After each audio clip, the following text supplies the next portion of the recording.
The African Child, Chapter 2. Of all the different kinds of work my father performed, none fascinated me so much more as his skill with gold. No other occupation was so noble. No other needed such a delicate touch. And moreover, this sort of work was always a kind of festival. It was a real festival that broke the monotony of ordinary working days. So if a woman, accompanied by a go-between, crossed the threshold of the workshop, I would follow her in at once. I knew what she wanted. She had brought some gold and wanted to ask my father to transform it into a trinket. The woman would have collected the gold in the plazas of Seguiri, where for months on end she would have crouched over the river, washing the mud and patiently extracting from it the grains of gold. These women never came alone. They were well aware that my father had other things to do than to make trinkets for all and sundry. And even if the making of jewelry had been his main occupation, they would have realized that they were not his first or his only customers, and that their wants could not be immediately attended to. Generally, these women required the trinket for a certain date, either for the festival of Ramadan, or for the Tabaski, or for some other family festivity, or for a dance ceremony. Thereupon, to better their chance of being quickly served, and the more easily to persuade my father to interrupt the work he had in hand, they would request the services of an official praise singer, a go-between, and would arrange with him in advance what fee they would pay for his good offices. The praise singer would install himself in the workshop, tune up his kora, which is our harp, and would begin to sing my father's praises. This was always a great event for me. I would hear recalled the lofty deeds of my father's ancestors and the names of these ancestors from the earliest times. As the couplets were reeled off, it was like watching the growth of a great genealogical tree that spread its branches far and wide and flourished its boughs and twigs before my mind's eye. The harp played an accompaniment to this vast utterance of names, expanding it and punctuating it with notes that were now soft, now shrill. Where did the praise singer get his information from? He must certainly have developed a very retentive memory, stored with facts handed down to him by his predecessors, for this is the basis of all our oral traditions. Did he embellish the truth? It is very likely. Flattery is the praise singer's stock in trade. Nevertheless, he was not allowed to take too many liberties with tradition, for it is part of the praise singer's task to preserve it. But in those days, such considerations did not enter my head, which I would hold high and proud, for I used to feel quite drunk with so much praise, which seemed to reflect some of his effulgence upon my own small person. I could tell that my father's vanity was being inflamed, and I already knew that after having sipped this milk and honey, he would lend a favorable ear to the woman's request. But I was not alone in my knowledge.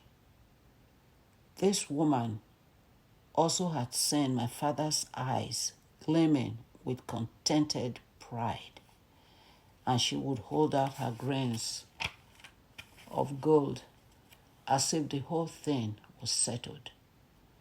My father, taking up his scales, would weigh the gold. "What sort of trinket do you desire?" he would ask. I want, and often it would happen that the woman did not know really what she wanted, because she would be so torn by desire, because she would have liked to have many, many trinkets, all out of the same small quantity of gold. But she would have had to have some much more than she had brought with her to satisfy such a desire. And eventually, she would have to content herself with some more modest wish. "When do you want it for?" my father would ask. And she would always want it at once. "Why are you in such a hurry? How do you expect me to find the time?" "It's very urgent, I can assure you," the woman would reply. That's what all women say when they want an ornament. "Well, I'll see what I can do. Now, are you happy?" Then he would take the clay pot that was kept specially for the smelting of gold and pour in the grains. Thereupon, he would cover the gold with powdered charcoal, a charcoal which he obtained by the use of plant juices of exceptional purity. Finally, he would place a large lump of the same kind of charcoal over the whole thing. Then, having seen the work duly undertaken, the woman, by now quite satisfied, would go back to her household tasks, leaving her go-between to carry on with the praise singing, which had already proved so advantageous to her. On a sign from my father, the apprentices would start working the 2 pairs of sheepskin bellows, which were placed on the ground at each side of the forge and linked to it by earthen pipes. These apprentices remained seated all the time, with crossed legs in front of the bellows. At least the younger did, for the elder would sometimes be allowed to take part in the craftsman's work, and the younger, in those days it was Sidafa, only had to work the bellows and watch the proceedings while awaiting his turn to be elevated to less rudimentary tasks. For a whole hour, they would both be working the levers of the bellows till the fire in the forge leapt into flame, becoming a living thing, a lively and merciless spirit. Then my father, using long pincers, would lift the clay pot and place it on the flames. Immediately all work would more or less stop in the workshop. Actually, while the gold is being melted and while it is cooling, all work with copper or aluminum is supposed to stop, for fear that some fraction of these less noble metals might fall among the gold. It is only steel that can still be worked at such times. But workmen who have some piece of steel work in hand would either hasten to finish it or would openly stop work to join the other apprentices gathered round the forge. In fact, There were often so many of them at these times, pressing round my father, that I, the smallest, would have to get up and push my way in among them, so as not to miss any of the oppression. It might happen that, feeling he had too little room to walk in, my father would make his apprentices stand well away from him. He would merely raise his hand in a simple gesture. At that particular moment, he would never utter a word, and no one else would. No one was allowed to utter a word. Even the go-between's voice would no longer be raised in song. The silence would be broken only by the panting of the bellows and by the faint hissing of the gold. But if my father never used to utter actual words at this time, I know that he was uttering them in his mind. I could see it by his lips that kept walking while he bent over the pot and kept stirring the gold and the charcoal with a bit of wood that would keep bursting into flame, and so had to be constantly replaced by a fresh bit. What were the words my father's lips were forming? I do not know. I do not know for certain. I was never told what they were. But what else could they have been, if not magical incantations? Were they not the spirits of fire and gold, of fire and air breathed through the earthen pipes, of fire born of air, of gold married with fire? Were not these the spirits he was invoking? Was it not their help and their friendship he was calling upon in this marriage of elemental things? Yes, it was almost certainly these spirits he was calling upon, for they are the most elemental of all spirits, and their presence is essential at the melting of gold. The operation that was going on before my eyes was simply the smelting of gold, but it was something more than that, a magical operation that the guiding spirits could look upon with favor or disfavor. And that is why there would be all round my father that absolute silence and that anxious expectancy. I could understand, though. I was just a child, that there was no craft greater than the goldsmith's. I expected a ceremony. I had come to be present at a ceremony, and it really was one. Though very protracted, I was still too young to be able to understand why it was so protracted. Nevertheless, I had an inkling. Beholding the utmost religious concentration of all those present as they watched the mixing process. When finally the gold began to melt, I used to feel like shouting, and perhaps we would all have shouted if we had not been forbidden to make a sound.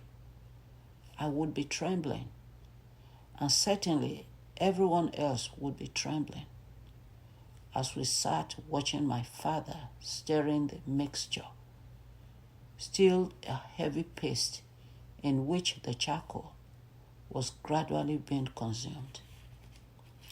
The next stage followed swiftly. The gold now had the fluidity of water. The guiding spirits had smiled on the oppression. "Bring me the brick," my father would say, thus lifting the ban that until then had kept us all silent. The brick, which an apprentice would place beside the fire, was hollowed out, generously greased with garum butter. My father would take the pot off the fire, tilt it carefully, and I would watch the gold flowing into the brick, flowing like liquid fire. True, it was only a very sparse trickle of fire, but oh, how vivid, how brilliant! As the gold flowed into the brick, the grease would splutter and flame and give off a quick smoke that caught in the throat and stung the eyes, leaving us all weeping and coughing. It occurred to me later on that my father could easily have relinquished all the work of smelting the gold to one or other of his assistants. They were not without experience in these matters. They had taken part hundreds of times in the same preparations, and they would certainly have brought the work to a successful conclusion. But as I have told you, my father kept moving his lips. We could not hear those words, those secret words, those incantations which he addressed to powers that we should not, that we could not hear or see. This was essential.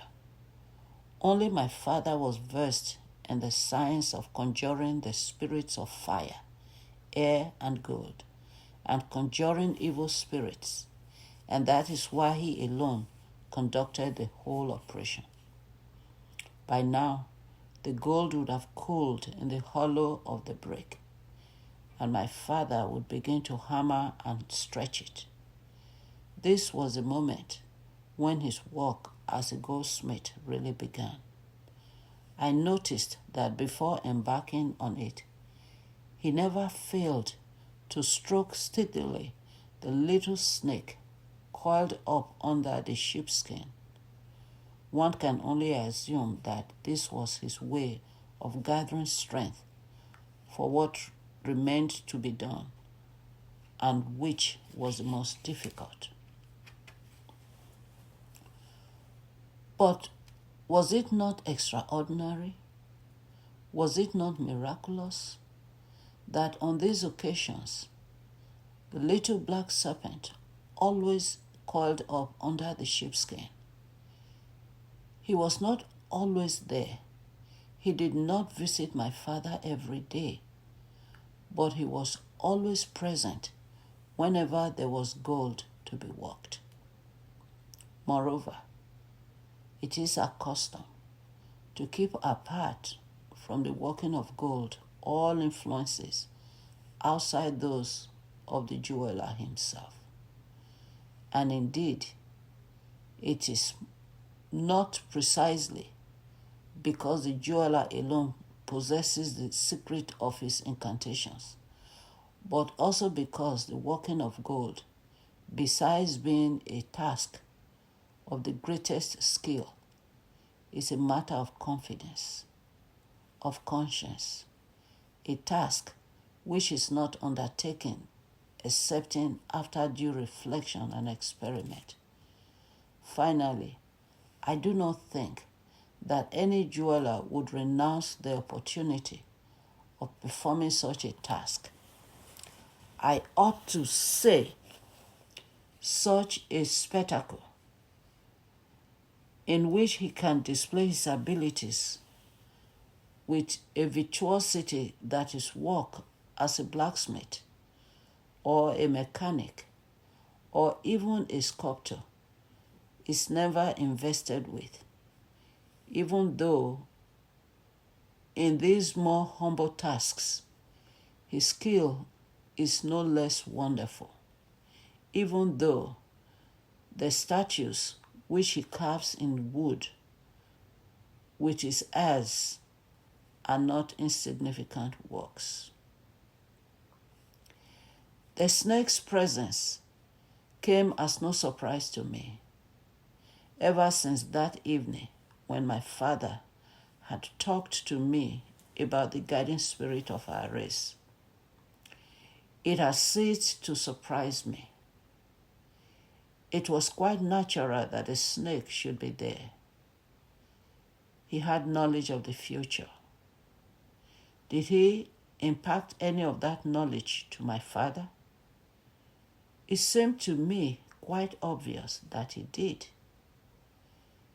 Did he not always warn him of what was going to happen? But I had another reason for believing implicitly in the powers of the little snake. The craftsman who works in gold must first of all purify himself. That is, he must wash himself all over and, of course, abstain from all sexual relationships during the whole process. Great respecter of ceremony as he was, it would have been impossible for my father to ignore these rules. Now I never saw him make these preparations. I would see him address himself to his work without any apparent preliminaries.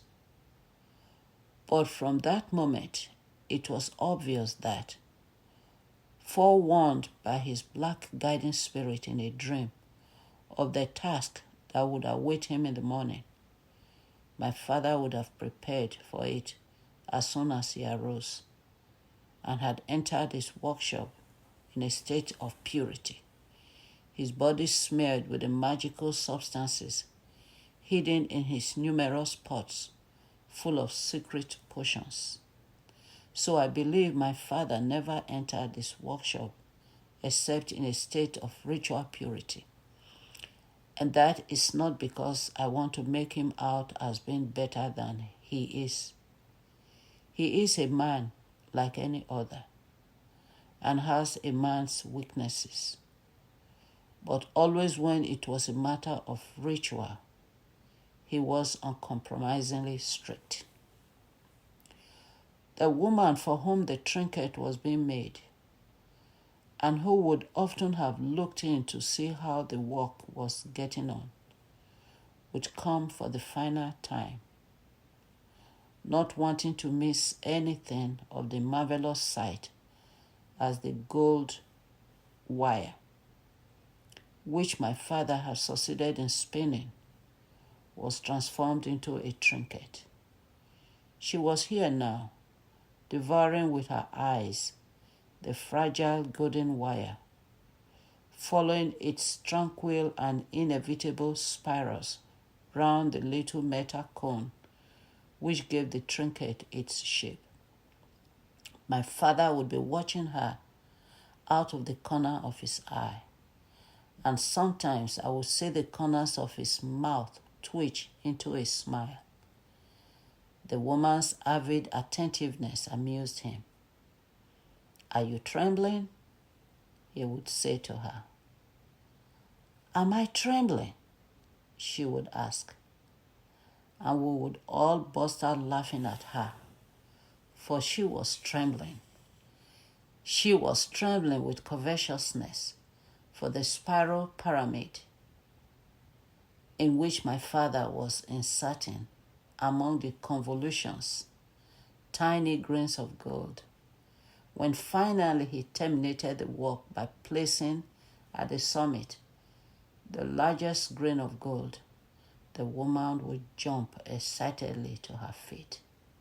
Then, while my father was slowly turning the trinket round in his fingers, smoothing it into perfect shape, no one could have displayed such utter happiness as the native woman, not even the praise singer, whose trade it was to do so, and who, during the whole process of transformation, had kept on singing his praises, accelerating his rhythm, increasing his flatteries as the trinket took shape, and praising my father's talents to the skies.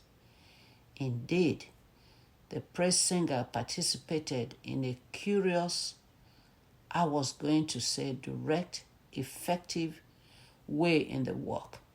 He too was intoxicated with the joy of creation. He disclaimed his rapture and plucked his harp like a man inspired. He warmed to the task as if he had been the craftsman himself, as if the trinket had been made by his own hands. He was no longer a paid thurifer. He was no longer just the man whose services each and anyone could hire. He had become a man who creates his song under the influence of some very personal interior necessity. When my father, after having soldered the large grain of gold that crowned the summit, held out his work to be admired, the go-between would no longer be able to contain himself and would intone the toga, the great chant which is only sung for celebrated men and which is danced to only for them. But the doga is a tremendous chant, a provocative chant, a chant that the go-between would not venture to sing, and that the man for whom it is sung would not venture to dance to without certain precautions.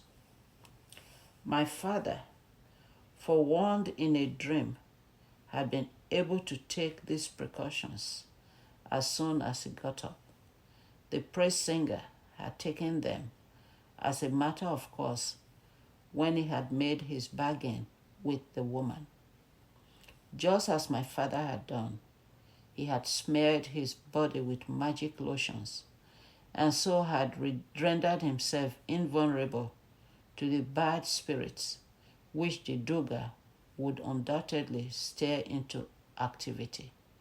Invulnerable also even to his fellow praise singers, who, jealous perhaps, were only waiting to hear the chant, the note of exaltation, and the loss of control which that exaltation entails, to cast their evil spells upon him. At the first notes of the doga, my father would rise and utter a cry in which happiness and triumph were equally mingled, and brandishing in his right hand the hammer that was the symbol of his profession, and in his left hand a ram's horn filled with magic substances, he would dance the glorious dance. No sooner had he finished than workmen and apprentices, friends and customers in their turn, not forgetting the woman for whom the trinket had been created, would flock round him, congratulating him, showering praises on him, and complimenting at the same time the go-between, who found himself laden with gifts that are almost the only resources he has in his wandering life, that he leads after the fashion of the troubadours of old. Beaming, aglow with dancing and the praises he had received, my father would offer kola nuts, that small change of Guinean civility. All that now remained to be done was to redden the trinket in a little water mixed with chlorine and sea salt. I could go now. The ceremony was over. But often, as I was leaving the workshop, my mother, who might be in the yard pounding millet or rice, would call me. "Where have you been?" she would ask, although she knew very well where I had been. "In the workshop." "Oh, yes. Your father was making something out of gold." "Gold. It's always gold." And she would pound furiously the helpless bowl of rice or millet. "Your father is ruining his health. You see what he's doing?